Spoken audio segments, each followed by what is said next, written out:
Psicofonías es una serie de podcast de terror que te transportará a tus peores pesadillas a través del sonido. Solo concéntrate en el sonido del reloj y corre.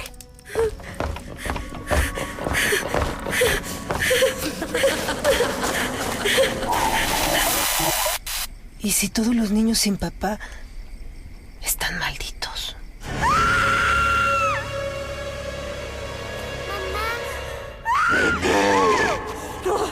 No, mi hijo,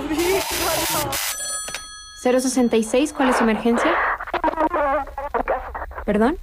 Alguien quiere entrar a mi casa. No vaya a abrir la puerta, espere unos minutos. Siga conmigo, ¿ok? Creo que abrió la puerta. No puedo ver nada. ¿Qué hago? Creo que me van a matar. Salí de la bodega antes de que alguien me viera. Ya era de noche. ¡Lisa! Lois. ¿Hiciste las maletas? Lois, ¿qué está pasando? ¿Dónde estabas? ¡Niños! ¡Ya nos vamos! ¿A dónde vamos, Lois? ¡Niños! ¿Por qué? No. Ustedes no. ¿Dónde están los niños, Lois? ¡Lisa! Puedes escuchar este relato y muchos más en psicofonías.com.mx o busca Psicofonías en iTunes, Google Podcasts, Spotify, SoundCloud o en cualquier plataforma en donde escuches podcasts. Esto que escucharon recién, esta pieza artística, es el tráiler de Psicofonías. Yo conté al comienzo del programa de hoy que íbamos a hablar con Eric Yáñez. Él es guionista, es actor al mismo tiempo, produce podcast, los preproduce también, los lleva adelante, los organiza y tiene esta conexión con algo que yo decía es muy primal para todos, que es el terror en el formato de podcast, como puede ser Psicofonías, de programas radiales, ¿sí? Porque nos da miedo. Por ejemplo, trabaja también para una serie de podcasts canadienses que es Spooked. Todo eso fue vinculado al terror en algún momento. Hoy él también más vinculado a lo que es el movimiento LGBT y a otros desafíos que se pone. Él es mexicano, está ahora, supongo, tal vez en el defectuoso, como dirían los Molotov, y lo tenemos del otro lado del Zoom en este caso. ¿Cómo andás, Eric? ¿Qué decís? Pues sí, estoy acá en el defectuoso, son las 12 de la tarde y volviéndome un poco loco como Jack Torrance en The Shining porque llevo encerrado ya bastantes meses y en cualquier momento agarro un hacha y mato a mi familia. No es cierto. La verdad es que muy contento trabajando desde casa y muy agradecido del recibimiento que ha tenido Psicofonías, que es un podcast que ya tiene sus años, pero pues que tiene todavía sus seguidores. Y sobre todo en Argentina, estoy muy emocionado de que en Argentina hay muchos, los llamábamos en un entonces, psicoescuchas, como ustedes. Bueno, vos sabés que anoche de noche, ¿no? Me parece que correspondía o ameritaba, me colgué a escuchar varios de estos envíos de los cuales vos estás atrás y sos un gran responsable. Podés encontrarte con, a quien está viendo y escuchando ahora, ¿no? ¿Por qué nos dan miedo los videojuegos? ¿Por qué nos dan miedo las ciudades? Cosas que a veces uno no tiene tan en cuenta o a primera mano. Después también cosas como el Choco, por ejemplo, cuando ya vas un poco más a lo que son los podcasts de Psicofonías. Primero tienen un trabajo de fondo increíble porque es una mezcla de cuento, relato, radioteatro al mismo tiempo con sonido. Yo trataba de saber ayer qué era una psicofonía, porque no tenía idea, que era como esa voz electrónica que se mete en una grabación y no sabes bien cuál es el lugar de donde proviene. Y conecté con algo que decía yo también hoy, es casi un miedo primal, ¿no? Nuestro, que es el terror. Es algo a lo cual uno no puede escapar más allá de la edad que tenga. Podés tener 3, 4 años, ser un crío muy chiquito y tener miedo a lo que sea, desde el baño o la luz apagada, que la oscuridad sigue siendo... A ver, Iron Maiden hizo una canción llamada Fear of the Dark, para tener una idea que los metaleros también temen. Y por otro lado, cualquiera de nosotros o gente más grande tiene miedos que conectan quizás con algo muy íntimo nuestro, ¿no? Sí, claro. Y acabas de mencionar algo esencial, creo yo, que son los miedos primarios, y entre ellos pues está el miedo a la oscuridad, que es muy curioso, pero si nos ponemos a pensar que es el miedo a la oscuridad, es el miedo a la incertidumbre, porque nosotros siendo criaturas, bueno, mamíferos, ¿no? Que buscaban refugiarse de la intemperie, buscábamos una cueva, no sabíamos lo que podíamos encontrar ahí, y desde entonces hemos tenido como pues ese chip instalado en nuestro sistema que nos previene que nos ocurran cosas malas, pero siempre basándonos en lo que nos muestran los sentidos o lo que no nos muestran. Y pensando también eso y trasladándolo a qué son las psicofonías, sí, como bien dices, es en realidad es el nombre del podcast, el principal, del que acabamos de escuchar algunos cachitos de episodios, pero también es una plataforma en donde incluimos otros varios podcasts. Psicofonías esencialmente es su definición como tal, son voces electrónicas que se cuelan en una grabación y todos son podcasts, son sonido. Que para mí es como el mejor medio para contar una historia de terror, porque claro, únicamente estamos escuchando lo que está ocurriendo, en realidad no lo estamos viendo, y es un proyecto que también se sirve mucho de cómo se escuchaban los radiodramas de antaño, que se escuchaban en la época de oro de la radio, en los 30s, los 20s, y que de nuevo es increíble, porque para mí la radio es como el medio más visual, ¿no? A través de algo que estás escuchando, en tu imaginación va cobrando vida todo, de acuerdo a tus experiencias, de acuerdo a tus propios miedos. Quizá en una película al monstruo se le ve el cierre, ¿no? Claro. Pero en audio tú le das vida a través de tus propias vivencias. Y así empezó el proyecto, ¿no? Como, ¿cómo podemos hacer algo que realmente dé miedo? ¿Cómo podemos contar una historia de terror en audio que sí nos dé miedo, ¿no? Porque hay muchísimas cosas, hay audiolibros, ahora estamos en un boom del podcast, hay muchos programas como de discusión, mucho más radiofónicos, pero esencialmente Psicofonías vuelve a lo básico, ¿no? ¿Cómo contamos una historia nada más con el medio sonoro y lo explotamos al máximo para sacar un susto? Bueno, Stephen King, que es alguien que por lo menos de El Casillero Terror más o menos la maneja hace un tiempo, él decía en una nota que en una película, por ejemplo, cuando la amenaza, llamarle asesino, monstruo, etcétera, menos aparece, más miedo da. Y es verdad, si lo tenés todo el tiempo... A ver, hay ejemplos como Freddy Krueger, que parece un psicólogo, ¿no? Para mí, para un personaje de terror, es como que habla demasiado. Después tenés otro, si vas a cine de terror, como es Jason, que te habla nada. Pero mientras menos se ve, es como que la amenaza es más latente. Y algo que noté también escuchando tu podcast ayer, es como hoy, en tiempos de un exceso de estímulo audiovisual, la sola voz te conecta con tu miedo interior. Digo, no necesitas imágenes. Y también es parte de lo que vos decías. Es la mejor imagen porque es la que haces en tu cabeza, porque a esos mismos personajes vos le pones la característica física o estética que querés.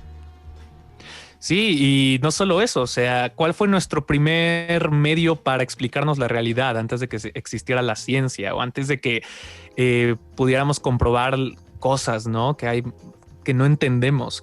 Justamente eran las historias de creación, los mitos de por qué está el fuego, por qué la lluvia y cómo se transmitía eso, pues en la oscuridad se transmitía por vía oral y durante generaciones. Y claro, si hoy sabemos que había explicaciones de ese tipo, que si te fijas todas tienen que ver con un miedo, o sea, miedo a que no vaya a haber cosecha, miedo a que los dioses o algo en el exterior nos controlen o controlen nuestro destino, porque son cosas que no entendíamos. Entonces, pues es el primer medio. La primera ciencia en realidad es el relato, y es el relato hablado además. Entonces, el medio sonoro, cuando escuchas a alguien contándote una historia, es mucho más íntimo. O sea, no es lo mismo ver una película en donde todo el tiempo hay como pues este exceso de estímulos, ¿no?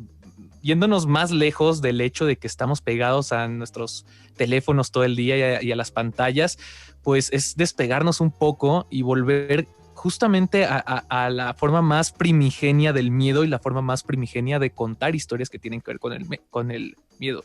Y que en el caso de Psicofonías, pues son relatos de autores conocidos. Y algunos propios ya también. Con trayectorias, sí, y algunos relatos también son propios. Es un proyecto que empezó en 2014, que ya concluyó actualmente, pero que produjimos yo y un equipo entre ellos Betina Aguilar, que es una gran amiga y colaboradora, Juan Pablo Sotelo, guionista, relatos de aproximadamente 30 a 40 minutos, y que nuestra idea era hacer películas de terror para los oídos.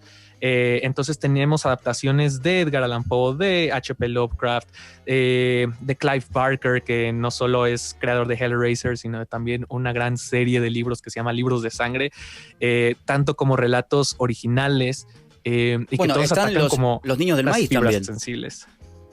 Y también de Stephen King, claro, que de hecho es el primer episodio, si buscan el feed del podcast y se remontan al primer episodio, que creo que salió en 2014, van a escuchar una versión de Los Niños del Maíz, que además fue una franquicia que creo que sacó como 3 películas que la verdad están malísimas, Sí, pero coincidimos.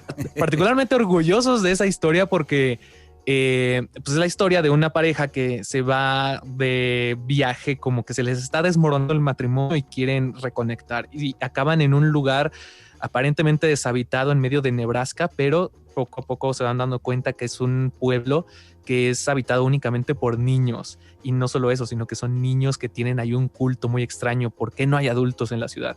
Entonces eso se va contando de forma lineal, casi en tiempo real, y escuchamos a la pareja peleándose en el auto, los escuchamos salir y pintamos la escena en nuestra mente con los sonidos de las cigarras y una iglesia gigantesca, y todo esto que es muy fiel al texto de King, pero que además, por ser medio sonoro, tuvimos que hacer ahí unas adaptaciones. Pues nos fuimos dando cuenta de lo increíble que es el podcast y el audio para contar una historia, que tiene su propio lenguaje y que tiene también como sus propios mecanismos para hacer que sintamos terror. No, y aparte cuando iniciaron con estos podcasts, el podcast no estaba al nivel que está hoy o que se encuentra hoy, que es un producto mucho más de primera mano. Y en el momento que ustedes lo inician, me parece que era una aventura sonora, en este caso, que no estaba sucediendo en la actualidad para poder comparar con otros podcasts o poder presentarlo. Y otra cosa que noté, porque viste, uno trata de hacerse preguntas desde este lado para ver cómo pueden fusionar algunas cosas o situaciones. Y decía, a ver, nosotros acá acostumbrados a hablar, en Argentina, más allá de tener diferentes acentos y demás, pero más o menos tenés una forma de expresarte, el timbre, el tono de la voz, la forma en la cual uno habla, que la conoces. Y dije, voy a ver si me puedo enganchar con algo que tiene otro acento. Y no solamente también me enganché, sino que hay algo que tiene México, por lo menos lo pude comprobar ahí, de las 2 veces que viajé a un país que es abrumador, en todo sentido, es abrumador, es que tienen un vínculo, no sé si con el terror, pero con la muerte distinto en algún nivel al que podemos tener acá. Y yo lo comprobé allá, quizás la muerte en algún caso está más como guardiana que como ese concepto que te da miedo. México tiene eso también, y hay un montón de personajes de ese folclore que se adaptan también al podcast. Sí, algo muy curioso es que no tenemos bueno, en mi opinión, creo que no tenemos una tradición literaria del terror en general en Latinoamérica. Es decir, no podemos señalar cuáles son nuestros Edgar Allan Poe, cuáles son nuestros Lovecrafts, ¿no? Y tenemos por ahí algunas cosas, y tenemos a un Carlos Fuentes, pero que en realidad se va más a la realidad fantástica, o Amparo Dávila, Horacio Quiroga, de Uruguay, que de nuevo, tienen como sus tintes por acá y por allá del terror, pero lo que sí hay en México es justo eso, ¿no? Una riqueza increíble de tradiciones, de leyendas, que muchas de ellas también no las hicimos audiorelatos para psicofonías, pero que las analizamos en otro programa que también corrió de 2015 a 2019, que se llama ¿Por qué nos da miedo? Y usualmente tocábamos estos temas, ¿no? Literatura latinoamericana, monstruos mexicanos, que también hay muchísimos, así le llamamos monstrología mexicana. También hay por ahí uno que llamamos los Mex Files, algo así como los X-Files, pero también lo que se decía de las culturas prehispánicas. Y pues tenemos las leyendas consabidas, ¿no? Que es La Llorona, etcétera. Y bueno, hay una que particularmente me encanta, que es la leyenda del Choco, que es una leyenda del estado de Morelos. Y pues acá creo que también por una herencia muy apegada a la religión, tenemos mucho miedo del diablo y mucho miedo como a lo que nos pueda pasar en el otro plano de la realidad. Entonces hay una leyenda muy, muy sencilla, que es sobre un niño que nació en una hacienda porque un charro negro le prometió sacar a una mujer de ahí, una sierva de la hacienda, a cambio de un hijo. Pero lo que no sabía es que ese charro negro pues era el diablo. Entonces, esta es una leyenda que me contaron mis tías en Morelos. Y resulta que cuando estaban llevando al niño a bautizar, estaban cruzando un puente y el niño le dijo a quien la llevaba: mira, madrina, ya tengo dientitos. Y yo oía eso y se me enchinaba la piel y dije, tengo que hacer esto una historia completa. O sea, no sabemos dónde conoció al charro negro, no sabemos si realmente la mamá sentía amor por ese niño. Entonces, uno de los episodios, el último de producción grande que hicimos para Psicofonías es la leyenda del Choco, que es una leyenda mexicana y que sí, si lo escuchan, pues van a adentrarse a un escenario pintoresco muy regional, pero que creo que toca temas universales también, ¿no? Porque al final no es una historia tanto para explotar el terror tal cual lo conocemos, o sea, con arquetipos típicos y el diablo y el fantasma y las cadenas, claro. Y los gritos, sino que habla sobre el amor de una mujer con su hijo, un amor incondicional, ¿no? Y que para mí eso es también las buenas películas de terror en general, el buen cine de terror, la buena ficción de terror, pues toca más allá del morbo y de la explotación visceral, pues temas como mucho más universales. Y eso era también como lo que quería plasmar, por ejemplo, en ese guión. Yo escribí varios de los guiones de Psicofonías, pues sí, indagando un poco en cómo transformar un género que usualmente se le echa a menos, ¿no? O se le considera como cine chatarra. Y que no, y que cada vez vemos películas más buenas en el cine. O sea, está en directores como Ari Aster, que hizo Hereditary o Midsommar, o está Jordan Peele, que hizo Oz. O sea, el terror está como resurgiendo, los podcasts están resurgiendo. Por alguna razón, como que esto está trayendo muchos más escuchas, a pesar de que es un proyecto que ya terminó, pues que sigue trayendo mucho la atención. Y a mí me encanta que son episodios que puedes subir una y otra vez y encontrar algo distinto. Hay episodios bien crípticos que Juan Pablo Sotelo se sacó de la manga y que en las primeras lecturas del guión yo decía, ¿qué estabas tratando de decir aquí? Pero que hay gente que encuentra, o sea, tenemos fans del podcast que sacan como teorías así de que este episodio tiene que ver con y todo está pasando en el mismo universo. O sea, no sé, está increíble como la respuesta que hemos recibido del podcast y hasta la fecha.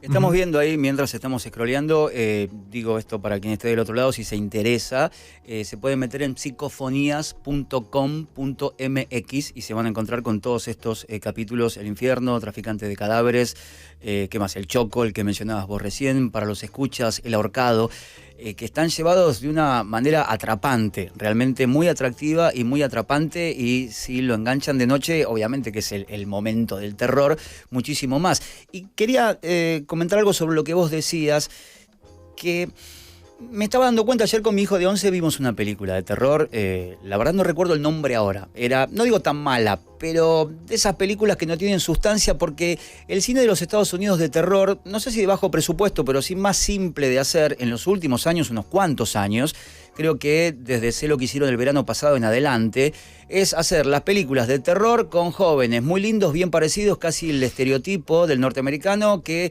van o a un viaje o a un campamento, van a tener sexo en algún momento, se va a ver hasta ahí el sexo, es probable que fumen marihuana y después va a venir una fuerza de la nada y los termina ensartando a todos. Y vos decís, esto ya sé que va a terminar así. Este afroamericano va a morir primero y aquel va a terminar con la chica último. Y la verdad es cómo funciona. Y si uno ve para atrás, digo, películas de, no sé, Darío Argento, algunas traspasadas al cine, digo, sobre libros de King, si mirás, había como me parece otra profundidad, pero se hizo como una marca, ¿no? De los adolescentes norteamericanos arquetípicos que van, tienen un viaje, hay un poco de sexo, un poco de droga y después mueren todos. Sí, creo que el terror en general, esencialmente, más que el tropo que esté de moda, ya sean, tuvimos como una ola de zombies, una oleada de vampiros sensuales, hasta zombies nazis tuvimos, a zombies nazis, o sea, como que vamos mudando de tropos de moda, ¿no? Fantasmas, bueno, los fantasmas son como del siglo pasado, pero lo que siempre hace el terror es que agarra los miedos que estén vigentes como en el zeitgeist colectivo mundial, ¿no? O sea, cuando salió Godzilla era el miedo a la bomba atómica. Y ¿sabes qué? He notado que ahora están saliendo muchas películas que tienen que ver con la disrupción de la familia. O sea, Un lugar en silencio y estas otras películas están subvirtiendo algunos tropos y están metiendo como mucho miedo a lo que nos ocurre también políticamente, como La Purga de Purge, igual las temporadas de American Horror Story creo que también lo manejan bastante bien, porque en cada temporada van como atacando alguno de estos miedos como sociales, y creo que ya nos estamos saliendo un poco del tropo de los adolescentes para pasar como a cosas mucho más que nos tocan fibras como mucho más profundas, y a la vez estamos creando también un género que se presta mucho del thriller y del drama. Para mí esas son las mejores películas de terror. Mis favoritas, como decía, es Hereditary de Ari Aster. Esa película me estaba dando una taquicardia que nunca había sentido en el cine cuando la vi por primera vez. Es una de mis favoritas. El bebé Rosemary, que ya tiene bastante tiempo, pero a pesar de que creo que salió en los 70, sigue teniendo como esa efectividad. Y todo eso, si se dan cuenta, pues son películas que no se valen de la sangre, de la explotación, que digo, hay quienes les gusta, ¿no? Hay quienes les gusta ver Hostal o Juegos Macabros. Bueno, no sé qué título le dieron en Argentina, pero Saw. Todas estas películas como de explotación, vale, están padres, pero creo que el verdadero terror son estas películas como con un trasfondo más psicológico. Y sí, también como muy reducidamente, el terror es también no te metas con lo prohibido. No abras ese libro, no abras esa puerta, no abras portales en donde no tienes que abrirlos, ¿no? Como quédate de este lado. De este lado es el mundo amable y esto es el lado oculto. Entonces, sí, o sea, el terror es algo que es algo que nos mueve. Es una emoción que nos lleva a comprar, que nos lleva a refugiarnos en nuestras casas en momentos de pandemia. Es lo que nos lleva a votar por un presidente o por otro. O sea, hay miles de formas de contar historias de terror y un poco de cada una de esas aristas contamos historias dentro de Psicofonías Podcast. Sí, y además es muy loco que uno se meta, por ejemplo, estamos viendo ahí otra vez el site, para asustarse. Uh-huh. Porque uno necesita asustarse. Si vas a ver o escuchar un podcast de terror, te querés asustar 1 hora, 30 minutos. Es decir, no que te genere otra sensación u otro sentimiento. Después uno desconecta y va hacia otro lugar. Pero creo que ahí el fin está cumplido, ¿no? Cuando lograste tener ese miedo primal durante un rato. Y sumo casi para el final lo que decías vos de Ari Aster, Midsommar, que la verdad es otro tipo de terror. De hecho, hace poco un usuario de YouTube lo que hizo fue editar imágenes para hacer un tráiler y le puso una música de comedia de fondo.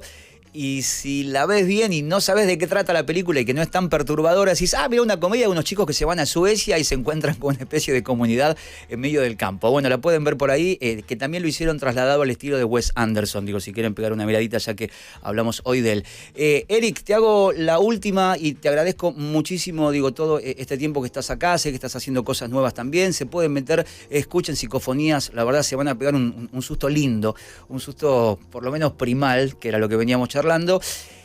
¿Por qué crees que nos gusta el terror? ¿Por qué crees que, sabiendo aún que es algo ficcional, que es algo que, no digo que nos haga bien o mal, pero que nos va a generar una especie de sensación electrizante, las películas de terror siguen siendo tan vistas, los libros inclusive, o el podcast tuyo que le va súper bien?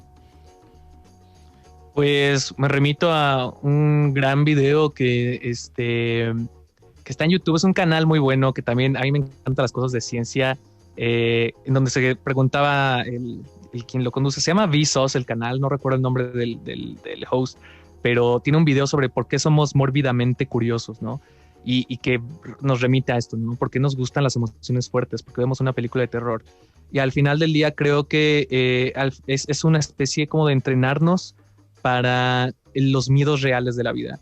Es en un ambiente controlado llevar a un nivel metafórico incluso los miedos que están afuera y que son palpables y que son reales para entenderlos. O sea, necesitamos entender la muerte para vivir la vida. Necesitamos entender cómo estamos hechos por dentro para apreciarnos cómo estamos hechos por fuera. En ese sentido es esencial. O sea, es parte de la experiencia humana sentir miedo. Hay gente que luego me dice, es que yo no escuché el podcast porque soy bien miedosa o miedoso. Bueno, es para eso. Digo, pues, y les digo, pues la verdad a mí no me dan tanto miedo los podcasts de Psicofonías. Hay algunos que sí, les recomiendo muchísimo. Uno que se llama Línea de Emergencia, dura como 10 minutos, 8 minutos. Es una llamada a los servicios de emergencia de una ciudad y se escucha una voz así muy extraña del otro lado y no sabemos qué sí está pasando y qué no. Absolutamente lenguaje sonoro, no necesitan verlo para sentir la historia. Pero que bueno, aunque no les guste sentir miedo, el miedo es esencial en su vida. Y qué mejor que experimentarlo en donde no nos hace daño, aparentemente, ¿no? Ya si tienen pesadillas después de escuchar el podcast, pues nos escriben ahí un correo a contacto@psicofonías.com.mx y sí, pues sigan las redes, entren al sitio psicofonías.com.mx, en todas las plataformas donde escuchen podcasts. Descárguenlo también en Himalaya. Himalaya es una plataforma de podcast muy nueva. Actualmente soy, de hecho, product manager de esta app de podcast. Yo hago toda la curación editorial. Esta semana tenemos un montón de podcasts de terror ahí. Tenemos una colección que se llama Letras de Sangre de autores de terror. Pues con el visto bueno de mío, que produje este podcast, pues es el mes ideal para celebrarlo escuchando historias. Eric, te mandamos un saludo muy grande. Esperemos que también la situación por ahí mejore, como en todo el resto del mundo. Y gracias, loco, por asustarnos un rato. Y ya se pueden meter psicofonías.com.mx. Así que todo lo mejor para lo que falta de este año. Gracias, Dani. Igualmente, saludos a toda la gente de Vorterix. Ahí pasaba, en vivo desde el defectuoso Eric Yáñez. El podcast se llama Psicofonías. Si quieren asustarse un ratito, vayan con él. Estamos